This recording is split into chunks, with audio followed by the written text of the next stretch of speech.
Hello students, आज जो हम टॉपिक डील करेंगे वो है electric field due to a uniformly charge straight wire. Uniformly charge straight wire for diagram में अगर हम देखें तो डायग्राम में मेरे पास एक यूनिफॉर्मली चार्ज वायर है, इसमें पॉजिटिव चार्ज है और चार्ज डिस्ट्रीब्यूशन, क्योंकि ये एक लीनियर या वन डायमेंशनल चार्ज है तो इस पर जो डिस्ट्रीब्यूशन होगा वो होगा लीनियर चार्ज डेंसिटी। जो डेंसिटी होगा, चार्ज डेंसिटी होगा वो लीनियर चार्ज डेंसिटी होगा, जिसे हम रिप्रेजेंट करते हैं लैम्डा से, यानी लैम्डा कूलम पर मीटर। और अगर ये कांस्टेंट है, इसका मतलब ये होता है कि इस वायर पे, स्ट्रेट चार्ज वायर पे जो चार्ज डिस्ट्रीब्यूशन है वो कैसा है, यूनिफॉर्म। यूनिफॉर्म चार्ज डिस्ट्रीब्यूशन का मतलब ये होता है कि overall charge per unit length for the whole wire या एक छोटा सा एलिमेंट, दोनों पे ही चार्ज पर यूनिट लेंथ की जो वैल्यू होगी वो सेम होगी। चाहे हम छोटे से एलिमेंट के लिए चार्ज पर यूनिट लेंथ लिखें, चाहे हम पूरे होल वायर के लिए चार्ज पर यूनिट लेंथ लिखें, दोनों के लिए जो चार्ज पर यूनिट लेंथ का जो वैल्यू होगा वो दोनों इक्वल होगा। ठीक है, तो अगर हम किसी भी चार्ज स्ट्रेट वायर की वजह से अगर हम किसी भी पॉइंट ऑफ ऑब्जर्वेशन पी पर अगर हम इलेक्ट्रिक फील्ड को इवैल्यूएट या इन्वेस्टिगेट करना चाहते हैं, तो क्योंकि ये कंटिन्यूअस चार्ज डिस्ट्रीब्यूशन है तो इस पर एक छोटा सा एलिमेंट माना जाता है और उस एलिमेंट को with in appropriate limit integrate करके हम किसी भी पॉइंट पी पर या पॉइंट ऑफ ऑब्जर्वेशन पर हम इलेक्ट्रिक फील्ड को इवैल्यूएट कर सकते हैं। ठीक है, बेसिकली इंटीग्रेशन का मतलब यही होता है छोटे छोटे एलिमेंट्स को ऐड करना या छोटे छोटे स्ट्रिप्स को ऐड करना। ठीक है, तो फॉर एग्जांपल हमें क्या करना है, सबसे पहले इस पर एक छोटा सा एलिमेंट मान लो, छोटा सा एलिमेंट मान लो ये होगा। ठीक है, मान लो इस एलिमेंट का ये रेफरेंस लाइन से जो डिस्टेंस होगा वो y होगा और y पे जाकर के इस एलिमेंट का जो लेंथ होगा वो dy होगा। इसका angular position with respect to the point of observation, ये हमारे लिए क्या है, P, ये होता है पॉइंट ऑफ ऑब्जर्वेशन जहाँ पे हमें, या पॉइंट ऑफ ऑब्जर्वेशन जहाँ पर हमें इलेक्ट्रिक फील्ड को ऑब्जर्व करना है, इलेक्ट्रिक फील्ड की वैल्यू को इवैल्यूएट करना है। ठीक है, तो इस एलिमेंट का, इस चार्ज एलिमेंट का, इस चार्ज एलिमेंट का P के रिस्पेक्ट में जो एंगुलर पोजीशन होगा वो मान लो क्या होगा,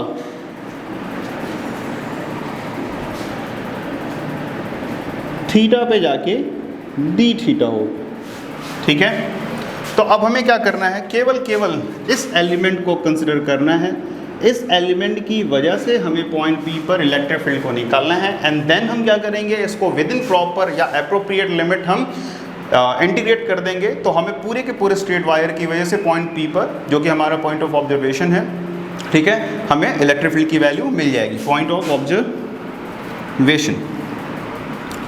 तो अगर हम केवल और केवल, अब पूरे के पूरे वायर को हम भूल जाएं, हमारे दिमाग में केवल, हमारे माइंड में केवल और केवल ये चार्ज एलिमेंट होना चाहिए।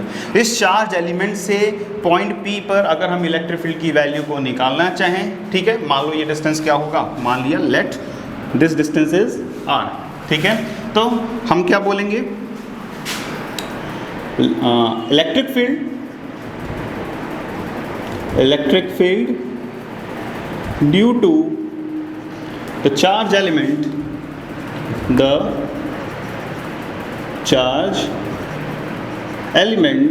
Eight point P। क्योंकि हम छोटे से चार्ज एलिमेंट की बात कर रहे हैं तो हम उसकी वजह से जो इलेक्ट्रिक फील्ड होगा वो हम मान ले रहे हैं DE। ठीक है, और क्योंकि ये पॉजिटिव डिस्ट्रीब्यूशन है तो पॉजिटिव डिस्ट्रीब्यूशन की वजह से जो जो इस पॉइंट P पर इलेक्ट्रिक फील्ड की वैल्यू आएगी या डायरेक्शन आएगा वो कुछ इस डायरेक्शन में आएगा। ठीक है, ये डायरेक्शन होगा DE का, और अगर ये एंगल थीटा है देन ये angle will be also theta. Okay, तो DE की वैल्यू क्या लिखेंगे, ये होगा K dq upon r square, जहाँ dq क्या है, इस चार्ज एलिमेंट पे चार्ज, और r क्या है, इस चार्ज एलिमेंट से पॉइंट ऑफ ऑब्जर्वेशन का सेपरेशन। ठीक है, तो DE की वैल्यू होगी K dq upon r square. अगर हमें नेट इलेक्ट्रिक फील्ड की वैल्यू निकालनी है, then the net electric field at point P due to the whole wire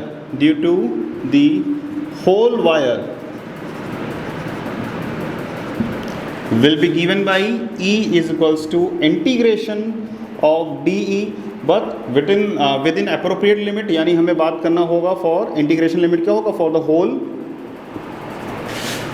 wire, यानी हमें इंटीग्रेट करना होगा के d q upon r square. अब ध्यान से देखो के कांस्टेंट है, ये इंटीग्रेशन के बाहर आ जाएगा, बट यहाँ पे डी क्यू है और नीचे ये आर है। अगर हम अलग अलग एलिमेंट्स की बात करें, मान लो एक एलिमेंट यहाँ होगा, एक एलिमेंट यहाँ होगा, एक एलिमेंट यहाँ होगा, एक एलिमेंट यहाँ होगा, सिमिलरली एक एलिमेंट यहाँ होगा, नीचे होगा, कहीं पे भी होगा, ठीक है, देन वो एलिमेंट की वजह से डी क्यू की वैल्यू भी बदलेगी और आर की वैल्यू भी बदलेगी। यानी हमारे पास ये 2 वेरिएबल इंटीग्रेशन है। हमें इस इंटीग्रेशन करने के लिए क्या करना होगा, हमें इसे सिंगल वेरिएबल इंटीग्रेशन में कन्वर्ट करना पड़ेगा। तो हमें डी क्यू को पहले आर के टर्म में या किसी को भी एक दूसरे के टर्म में, इसको इसके टर्म में हमें कन्वर्ट करना पड़ेगा and then we can integrate it, ठीक है। तो अब डी क्यू को कैसे लिखा जा सकता है, ठीक है, देखते हैं। डी क्यू, क्योंकि इस पर डिस्ट्रीब्यूशन है लैम्डा कूलम पर मीटर, तो डी क्यू की value charge on the charge element, infinitesimally small charge element, ये क्या होगा, ये होगा lambda into D Y, density charge, linear charge density into उसका लेंथ, इसका लेंथ कितना है डी वाई, ठीक है। अब डी वाई को भी हम लोग फर्दर लिखा जा सकता है। फॉर एग्जांपल अगर हम बोलें कि हम यहाँ पे अगर हम tan थीटा ले लें, इस ट्राइंगल में अगर हम tan थीटा ले लें, देन tan थीटा की वैल्यू क्या आ जाएगी, y by D, which means y equals to D tan theta.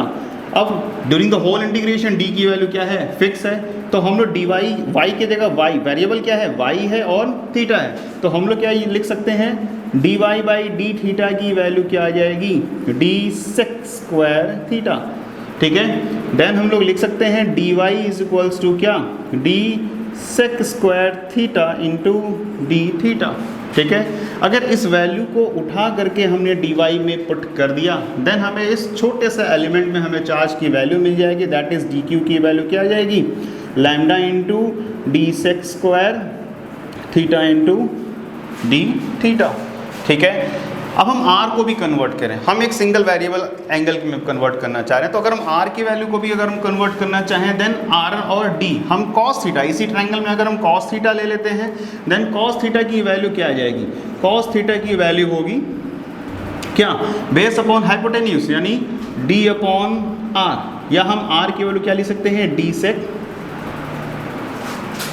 Theta, ठीक है। तो यहाँ पे हमें r की वैल्यू भी थीटा के टर्म में मिल गया और dq की वैल्यू भी हमें थीटा के टर्म में मिल गया, यानी ये दोनों वैल्यूज थीटा के फंक्शन हो गए और हमें जो इंटीग्रेशन हुआ वो सिंगल वेरिएबल इंटीग्रेशन हुआ, ठीक है। देन इलेक्ट्रिक फील्ड DE, अगर हम केवल DE की बात करेंगे, देन DE की वैल्यू क्या आ जाएगी, k into d q, d Q की जगह पे क्या लिखेंगे, lambda into d into sec square theta into D theta divided by r square, r की जगह पे क्या लिखेंगे, d square sec square theta, ठीक है। क्या यहाँ से सेक स्क्वायर थीटा से सेक स्क्वायर थीटा कट हो जाएगा, यहाँ से डी से एक डी स्क्वायर एक कट हो जाएगा, तो हमारे पास क्या मिलेगा, DE की value k into lambda divided by D into D theta, समझ में आ गया। देन हमारा जो net electric field will be given by, net electric field will be given by E is equals to क्या, integration of k dq upon r square, इसे आप manipulate करके हम लोगों ने क्या पाया, k into lambda into d, क्योंकि ये पूरी के पूरे टर्म कांस्टेंट है, देन ये इंटीग्रेशन के बाहर आ जाएगा, अंदर क्या बचेगा, सॉरी हाँ d theta. Now we have net electric field E is equals to integration over k dq upon r square which is equals to k lambda by D integration d theta, ठीक है। अब यहाँ से अगर हम diagram से देखें तो हमारे पास इस इलेक्ट्रिक फील्ड के दो कंपोनेंट होंगे, एक क्या होगा DE साइन थीटा और एक क्या होगा DE कॉस थीटा। इसको हम वर्टिकल फील्ड के नाम से बोलेंगे, इसे हम क्या यूज़ करेंगे, हॉरिजॉन्टल फील्ड, ठीक है। तो इसे बेसिकली इंटीग्रेट करने के लिए, क्योंकि इलेक्ट्रिक फील्ड एक वेक्टर क्वांटिटी होता है, तो हमें डायरेक्शन को भी मेंशन करना पड़ेगा। तो इलेक्ट्रिक फील्ड का डायरेक्शन क्या है, horizontal as well as vertical भी है, ठीक है। तो हमें इसी इंटीग्रेशन हॉरिजॉन्टल में सेपरेटली करना पड़ेगा और वर्टिकल डायरेक्शन में सेपरेटली करना पड़ेगा, ठीक है। तो अगर हम हॉरिजॉन्टल इलेक्ट्रिक फील्ड की बात करें, ठीक है, अगर हम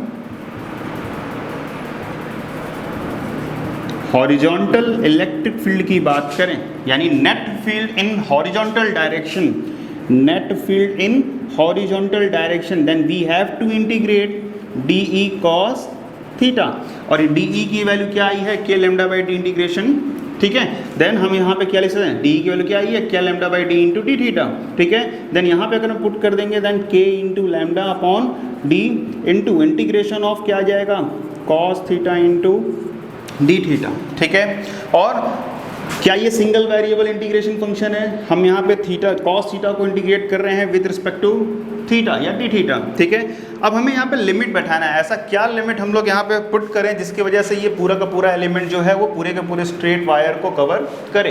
तो ध्यान से देखो, हमने यहाँ पे एंगल का एक डायरेक्शन दिया हुआ है, हमारे रेफरेंस लाइन का जो ऊपर का एंगल है उसे हमने नाम दिया हुआ है θ1, इसे हम असाइन करेंगे प्लस θ1, ठीक है। और रेफरेंस लाइन के अपोजिट डायरेक्शन में जो गए हैं, नीचे डायरेक्शन में जो गए हैं, उसे हम नेगेटिव साइन के साथ इंडिकेट करेंगे, ये मेंशन करने के लिए कि θ1 ऊपर की ओर का एंगल है, θ2 डाउनवर्ड साइड का एंगल है, ठीक है। तो हमारे तरफ अगर हमें इस पूरे एलिमेंट की वजह से अगर इंटीग्रेट करते हुए अगर हमें पूरे वायर की वजह से फील्ड पाना है, तो हमें इस थीटा को इंटीग्रेट करना पड़ेगा फ्रॉम -θ22 प्लस θ1, यानी हमारा जो इंटीग्रेशन लिमिट होगा वो होना चाहिए क्या, -θ22 प्लस θ1। इस रेंज में तुम्हारा ये जो चार्ज एलिमेंट है ये पूरे के पूरे स्ट्रेट वायर को कवर करेगा, ओके। देन फाइनली अब ये मैथमेटिक्स है, इसे इंटीग्रेट करके हम फाइनल वैल्यू निकाल सकते हैं। कॉस थीटा का इंटीग्रेशन होता है sign theta, and sine theta की वैल्यू को जब हम लोग रखेंगे, यहाँ पे हम यूज़ कर रहे हैं के लैम्डा डिवाइडेड बाई डी, ठीक है। देन कॉस थीटा का इंटीग्रेशन साइन थीटा, अब हमें लिमिट रखनी है -θ22 प्लस θ1। देन हमारे पास जो horizontal component of the field आएगा वो क्या आना चाहिए, K lambda by D sine θ1 minus sine of -θ2, and sine minus theta की वैल्यू क्या होती है, plus sorry minus sine theta, since sine minus theta की वैल्यू होती है माइनस साइन थीटा। देन हम यहाँ पे इस प्रॉपर्टी को यूज़ करके कह सकते हैं दैट साइन -θ2 की वैल्यू हो जाएगी minus sine theta, and then minus minus क्या मिल जाएगा, प्लस।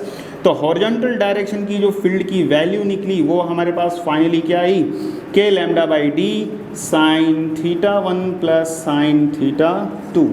ये केवल एक ही फील्ड आई है, केवल और केवल हॉरिजॉन्टल डायरेक्शन की फील्ड। अभी हमें वर्टिकल डायरेक्शन की फील्ड को भी इवैल्यूएट करना है, ठीक है। इसके लिए हम ऊपर की चीज़ों को इरेज करेंगे एंड देन उसको इवैल्यूएट करेंगे, okay. Then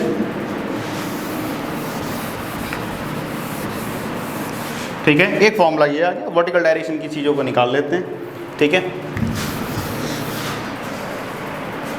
then net electric field in vertical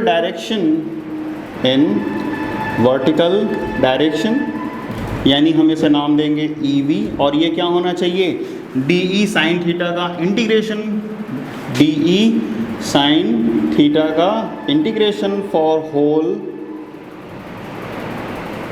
wire, ठीक है। पूरे वायर के लिए हमें इसे इंटीग्रेट करना है। और DE की वैल्यू क्या निकली थी, के lambda by D into D theta, तो यहाँ पे क्या लिखेंगे, sign theta into D theta, और ये वाला टर्म जो है वो कांस्टेंट है ओवरऑल होल इंटीग्रेशन के लिए, तो ये बाहर आ जाएगा, तो बन जाएगा क्या, K lambda by D integration over sine theta into D theta.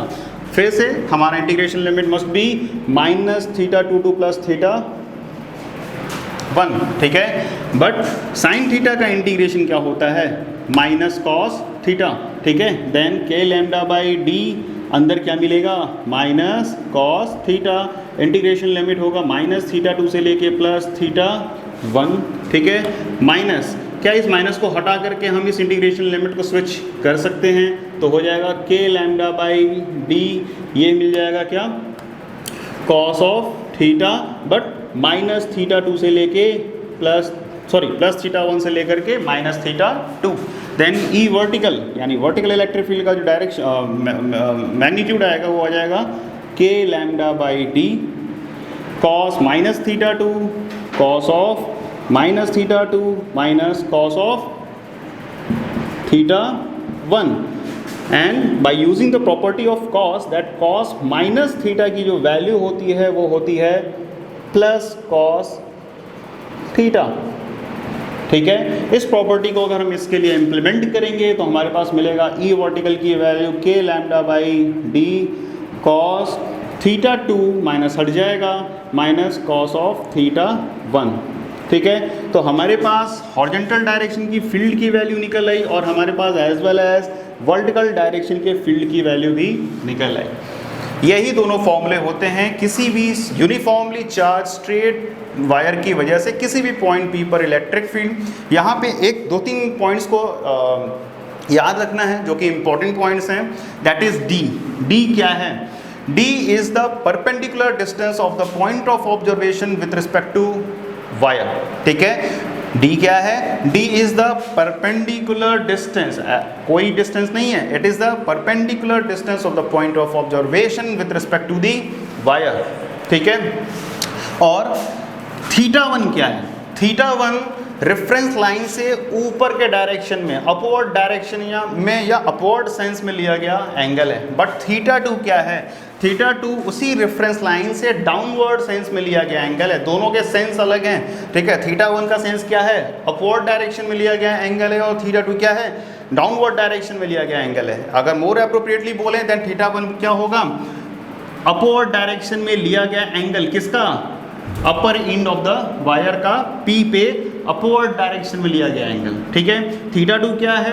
Lower end of the wire का पी पे लिया गया डाउनवर्ड सेंस में एंगल है। ठीक है, थीटा 1 ऊपर होगा, थीटा 2 नीचे होगा और इन्हीं सारी वैल्यूज़ को हमको यूज़ करना है। बस हमें फाइनली वैल्यूज़ को पुट करना है एंड देन हम लोग आंसर को ऑब्टेन कर सकते हैं। ओके।